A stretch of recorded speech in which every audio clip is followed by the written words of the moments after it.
Hey, it's Chief Bonding with board games and RPGs. We're doing Death in Space, which is an RPG. We're doing it solo, and we're going to be in a spaceship. You have an ability in this game to be in either a space station or a spaceship, and the premise that this world sits in is a universe in collapse. So everything's collapsing.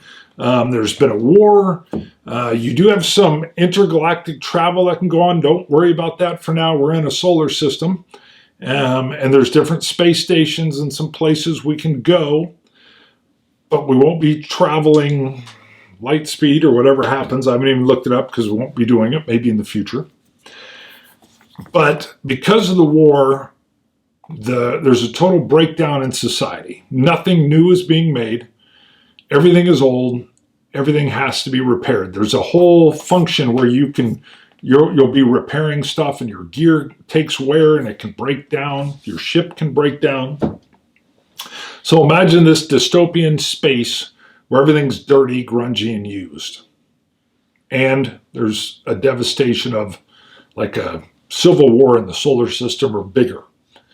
Boom, that's where we're at. The next thing that hit me was that we were going to be on a ship, but I immediately felt like this ship was going to be an AI-run ship. And what's really cool in here, they have Chrome ships, which come from a great galactic power that no longer exists, that use ships that were run. Chrome is for AI. Now, you can have a character that's Chrome AI in a biological body. That's not what this is. This guy is basically a mainframe guy. This AI is a mainframe. And I've given him a name. It was Y, the letter Y, capital, and then AI, but he calls himself Yai. So Yai actually stands for Young, Adaptable, and Imagination. And this AI's job on this little ship was to run a hydroponic bay. It ran food and production, and it had a small crew, but it was hyper-specialized to run food systems and keep them going and to monitor the growth of the hydroponics and everything else that's going on. But obviously it can't do that without help, without some sort of people or mutated or whatever goes on in here. So the AI is Yai, and there's also this cool aspect of the ship where quirks. And it was that you could have a tree growing in like the crew area and it made vegetables. But I thought, nope, it's got vines. And these are grapevines. And they're, of course, all the vines are all throughout the ship, but they all work back toward the hydroponics. And there's a hydroponic module that's attached to the vehicle. Think the International Space Station where they can bolt stuff on. Same here. So this ship has a hydroponic bay. Requires power 2. This vehicle has a power 4. And there's a storage bay where they can store maybe wine in whatever form. And I added a distillery bay. That's right, because of course, any kind of AI dealing with food, not only can they be making food, but they've got the grapes, but these are items that are very, very sellable. And the idea is that this AI has been around for a while, but when its crew dies, whether it kills its crew, we don't know, or someone else does, as long as the ship survives, the AI will find new crew. And it picked up this young punk who was way down on his luck, I think even starving to death.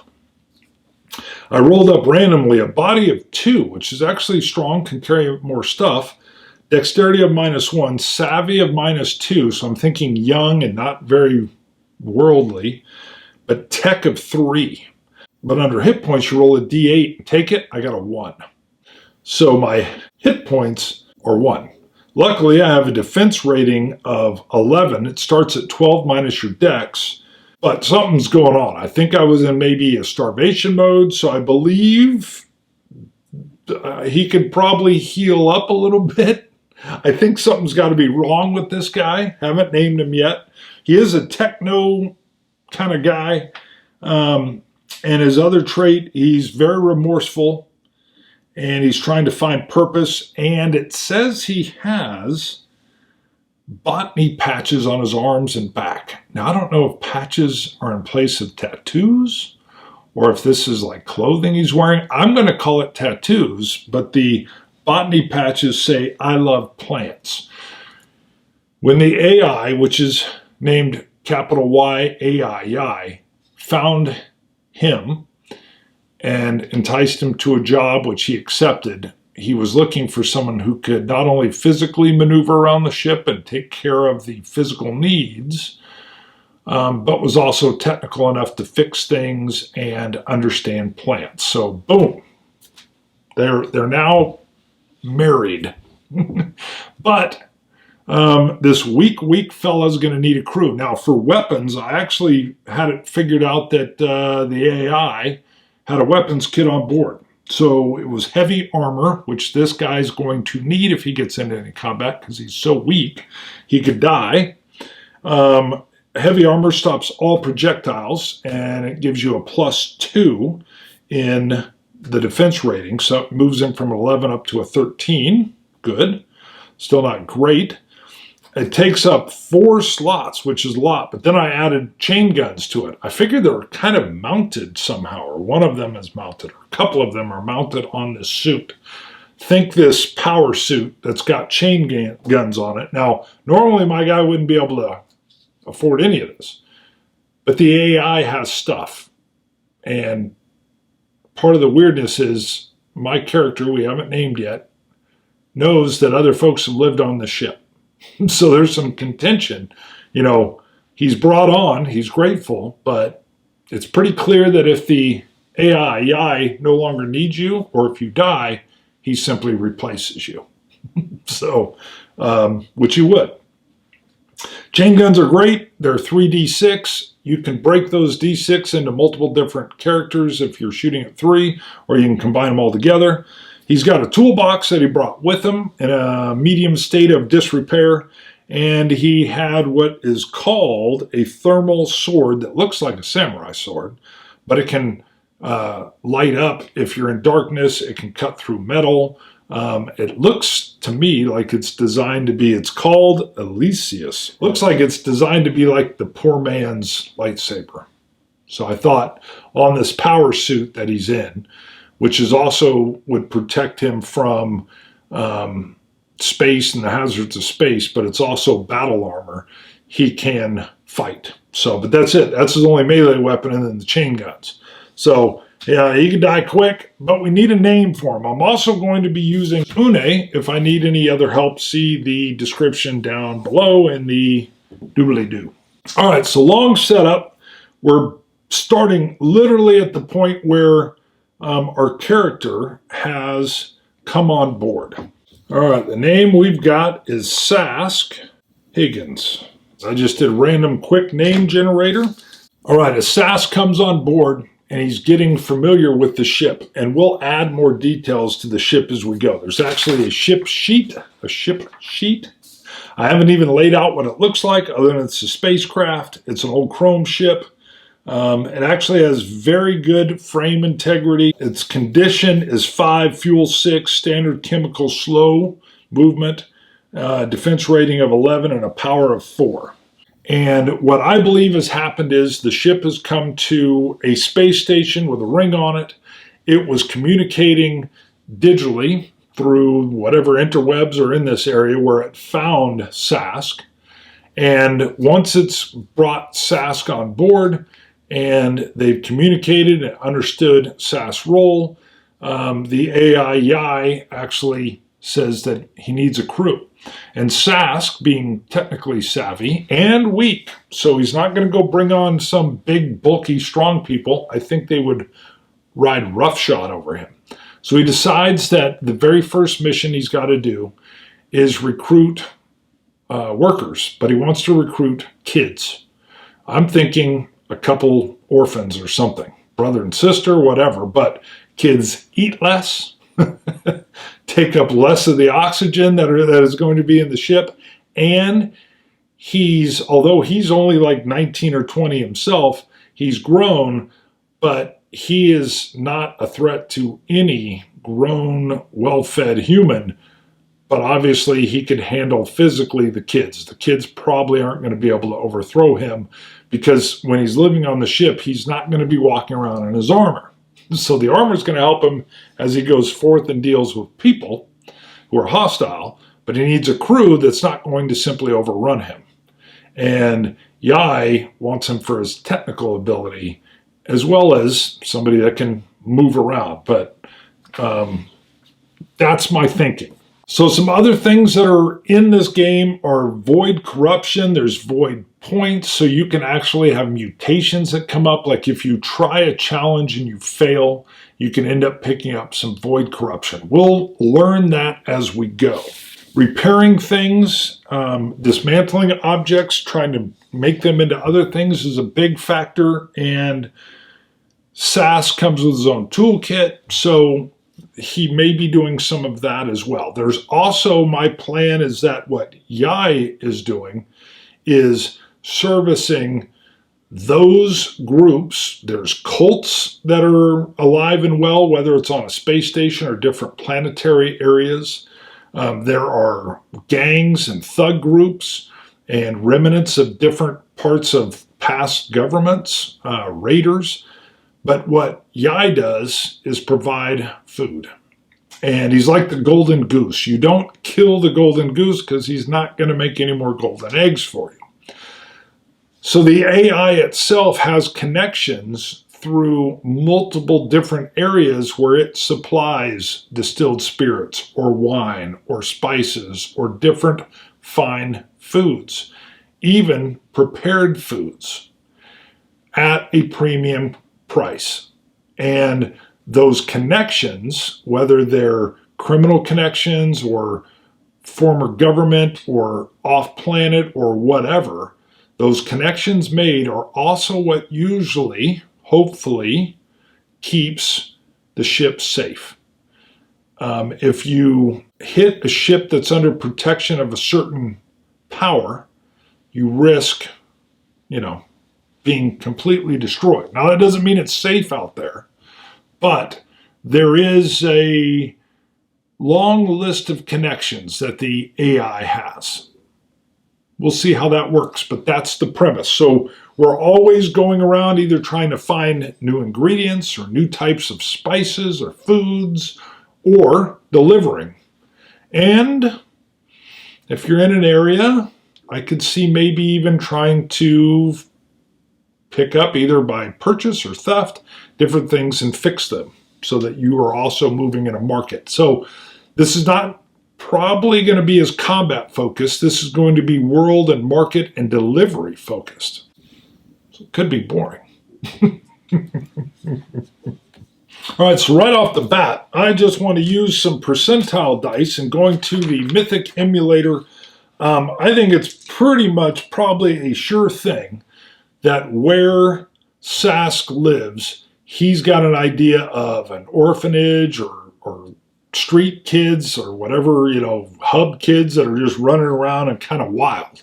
That means it's a 90% chance. So if I'm going to roll percentile dice, 90 or less, he knows where he can go. 31, yes. So there's a chance for strong yeses and strong no's as well. Knowing that that's a yes, I want to roll randomly. Let me get my AI out of here. I've got a cheat sheet for the game rules, which are very straightforward. I didn't cover it. So in the game, you'll be using a 20-sided die for your ability checks.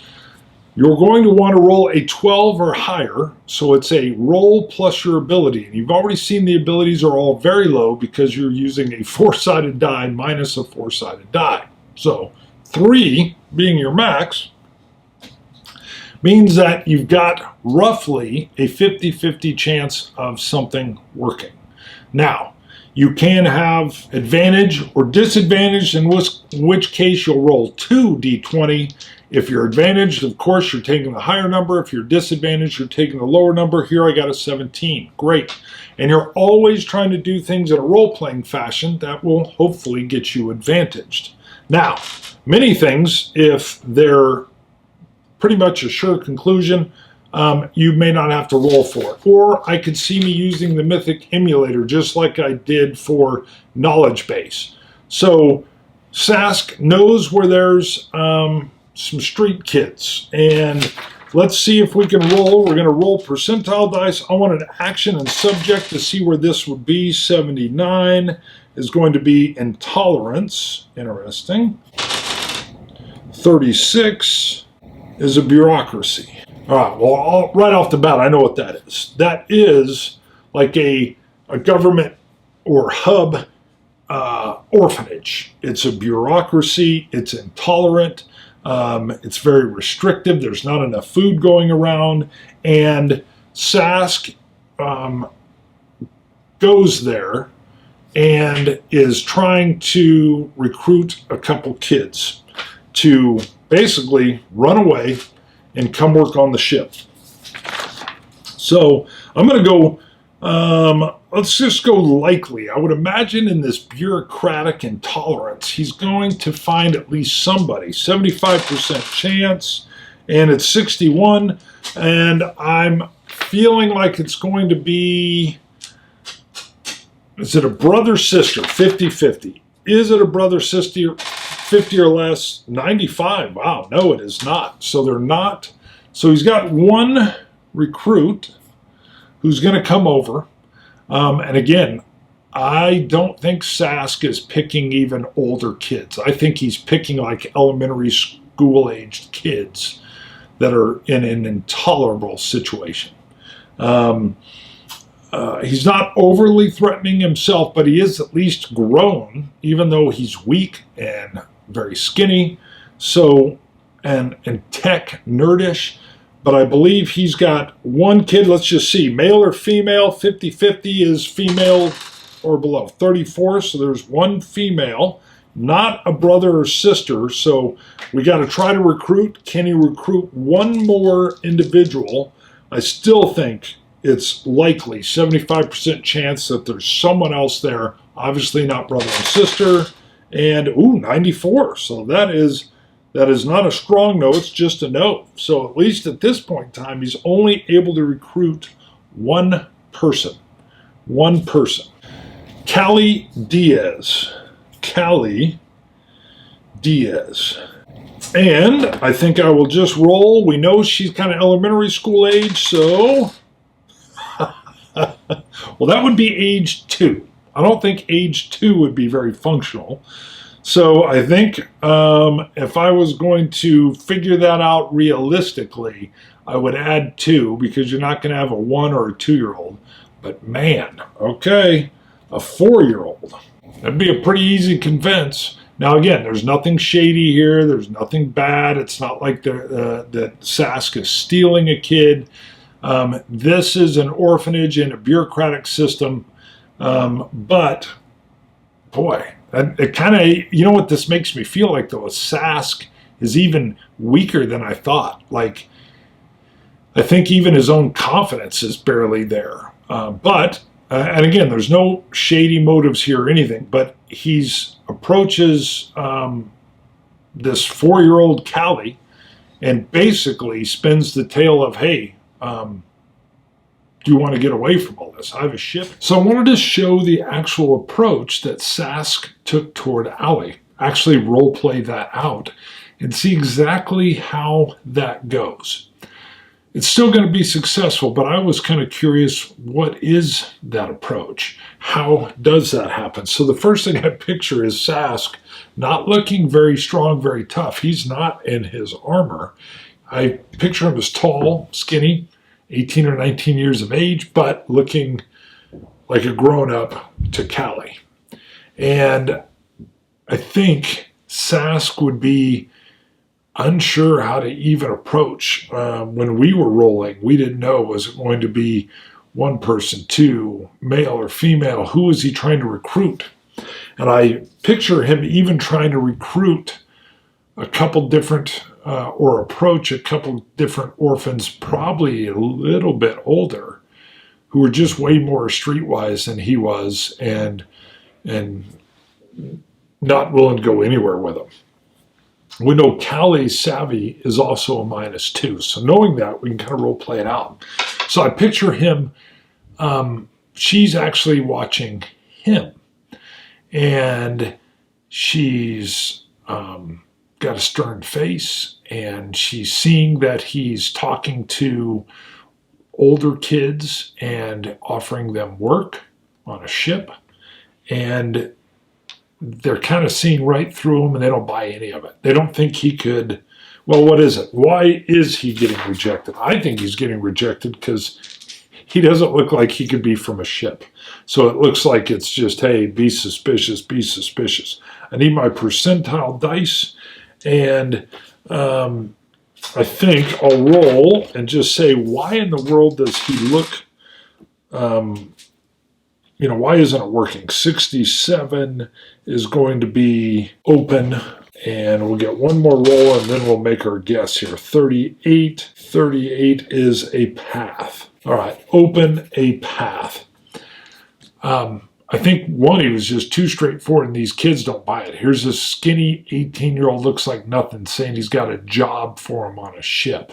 They just need to come with him. Open a path, straight out. And they're like, yeah, whatever, dude, get lost. And I think Calle's watching him for like an hour.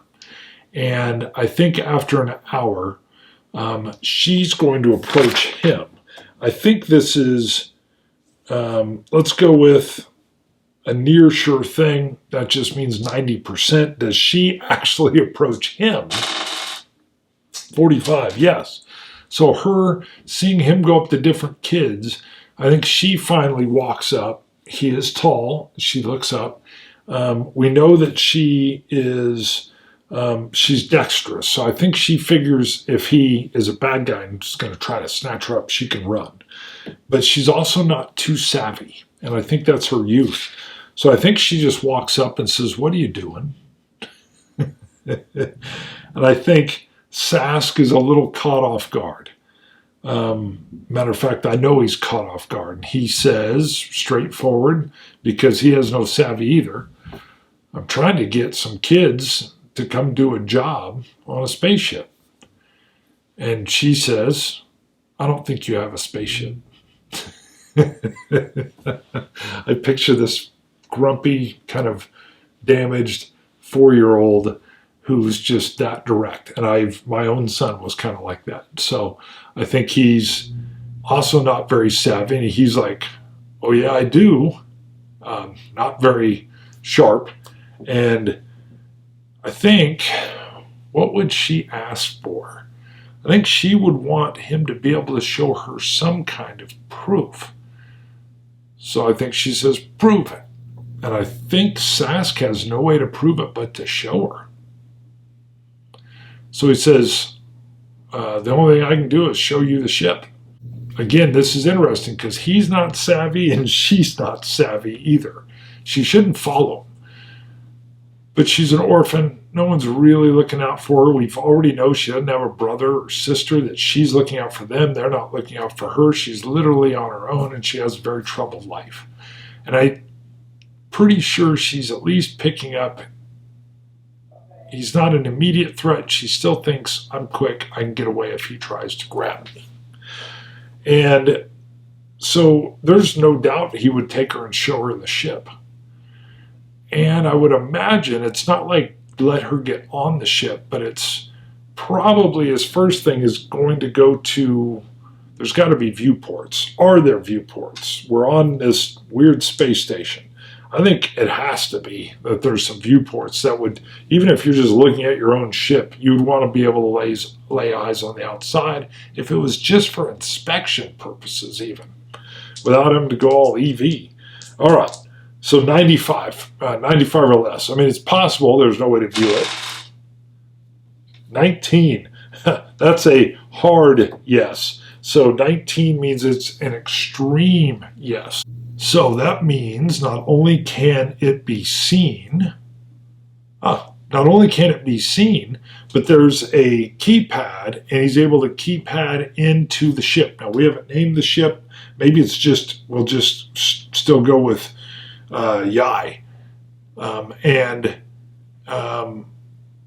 the AI's name, and he calls to it and says, I've got to recruit. And you hear that kind of digitized voice, although AI, saying, great, what's its name? Its name. And I think immediately Calle says, I'm not an it, I'm a girl. I like this. It's still weird trying to role play a 4-year-old girl. So I think Yai is basically like, Sask, how old is it?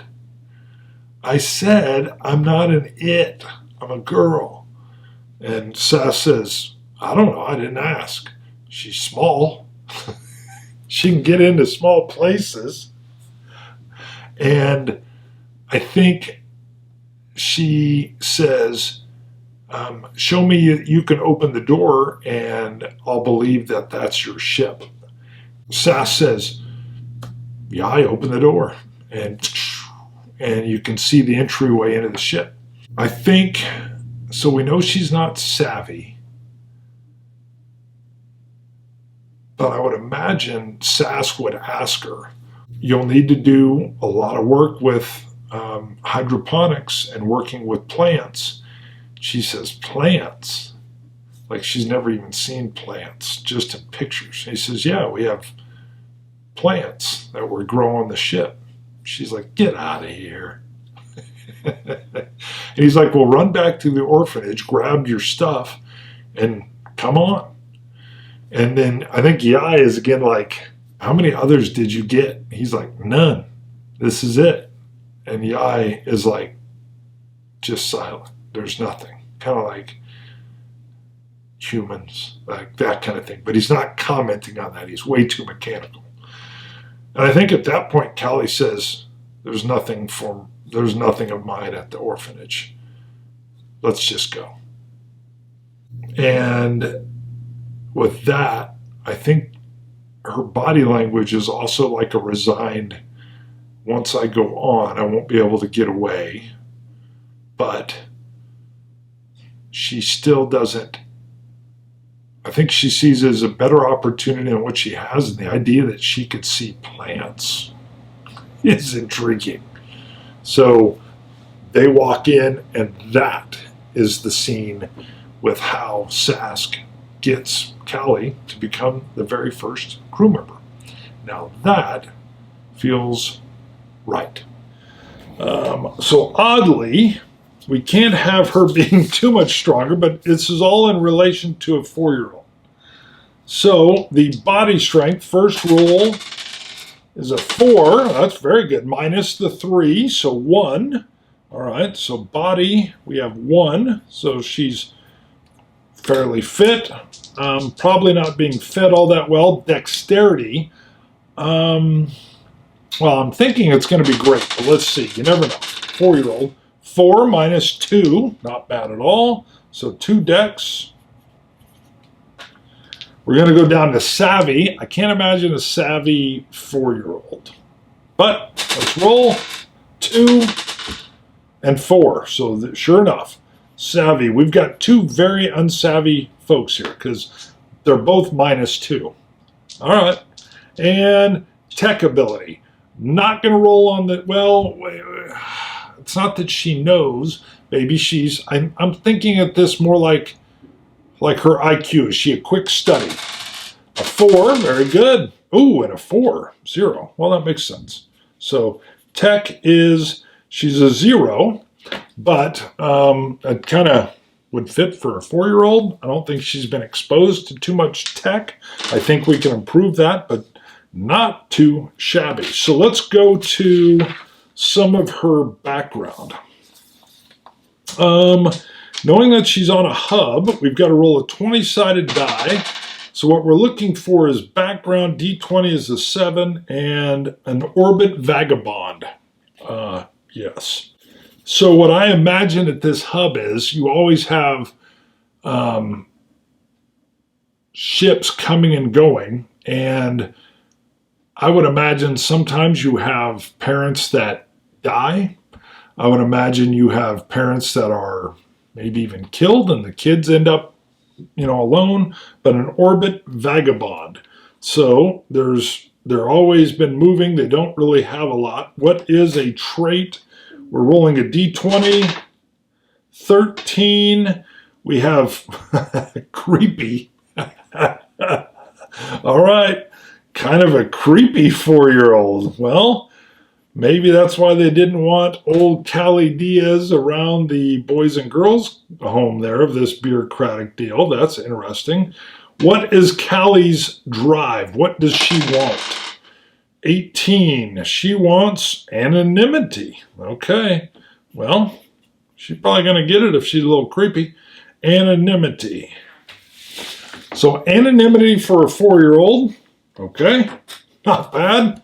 Not bad. Just wants to be left alone. Character details. Again, D20. This is under what's called looks. 19.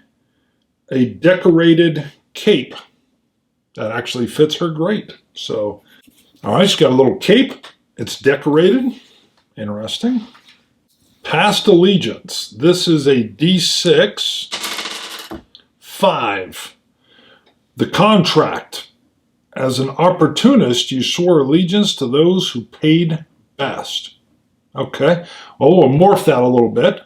So a contract as an opportunist, so she's an opportunist, and she wants to go with whatever benefits her the most. Decorated cape, opportunist. Boy, an opportunist at age 4?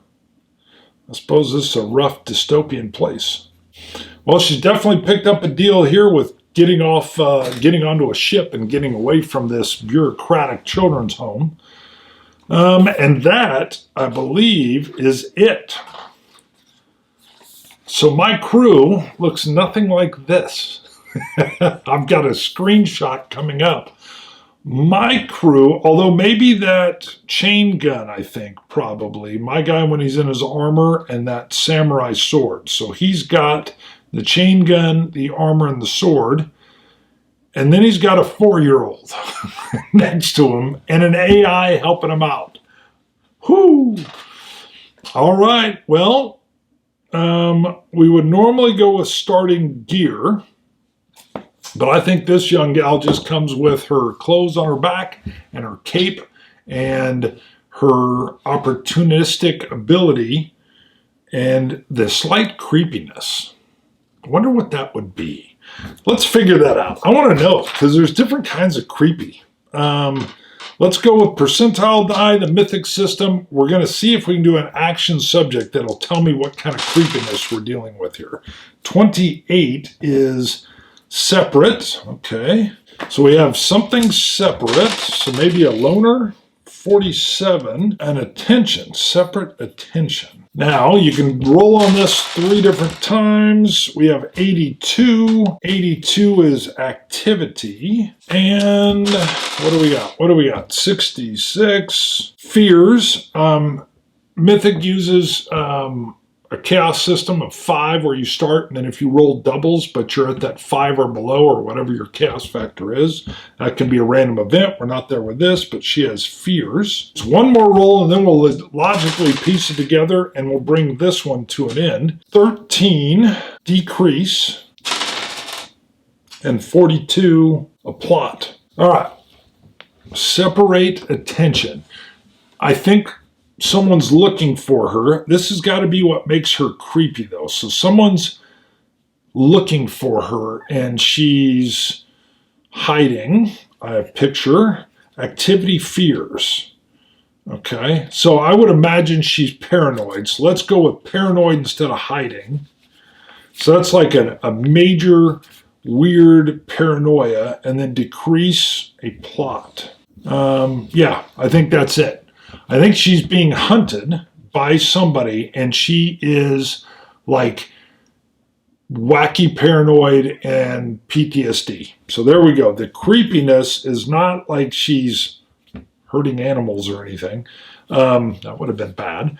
But she's hunted, super paranoid. Wonder how this kid wooed her in. Maybe she needs to get away from this bureaucratic home, and suffers PTSD at the ripe old age of 4. Sounds like a nice place to live in. But, okay, wow.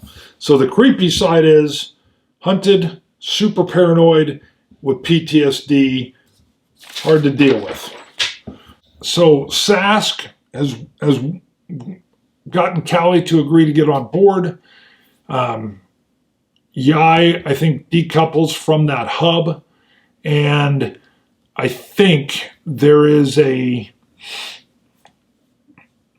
learning curve of Yai using the sound system, the communication system on board to methodically walk his new captain, Sask, and the crew, Calle, a 4-year-old, through running the hydroponics, first of all.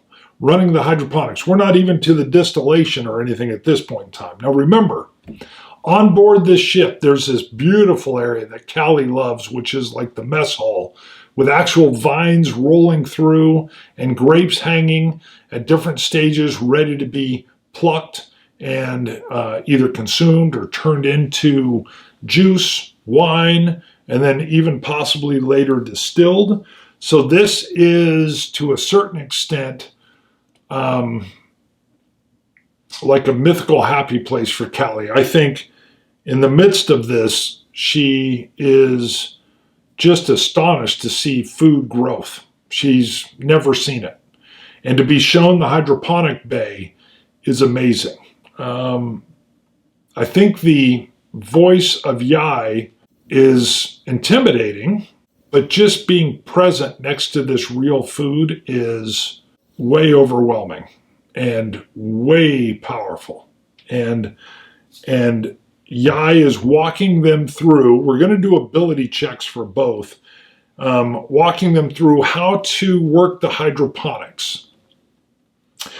I would say they're working on something very simple at this point in time. Potatoes.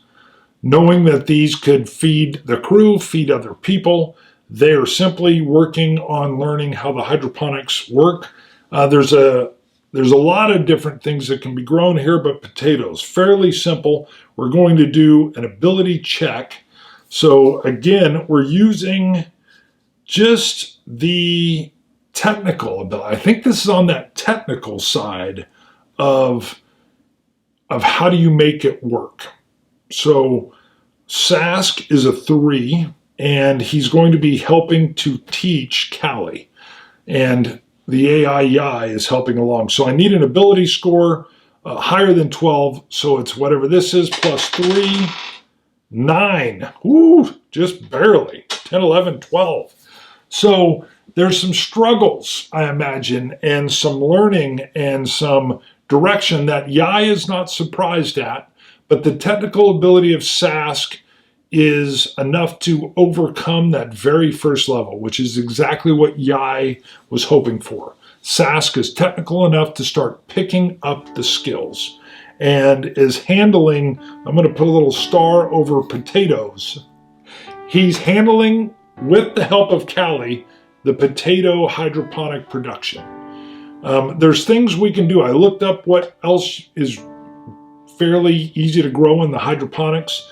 You do have beans, blueberries, spinach, lettuce, strawberries, cucumbers, chives, tomatoes. And then there's some other different, plants for spice needs. I even have like radishes, onions, and then there were some other different spices you could grow as well. But we'll be on the hunt for different ingredients.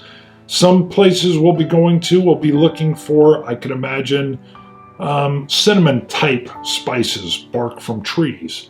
So there'll be things we'll be trying to collect, and sometimes there'll be things we'll be selling. Should be interesting. We'll call it here. Death in Space. A little bit odder than I thought already. I didn't think the first crew member under Sask would be a 4-year-old with PTSD. We'll see how this works. It's very simple rules as we play, and dark, dystopian, and alone. With an AI. Who figures? Who figures? I think Sask wears manga shirts too. We're going to do that. Trucker cap manga shirt. And if you like whiskey at all, go check out Scotch Test Dummies. See you guys. Bye.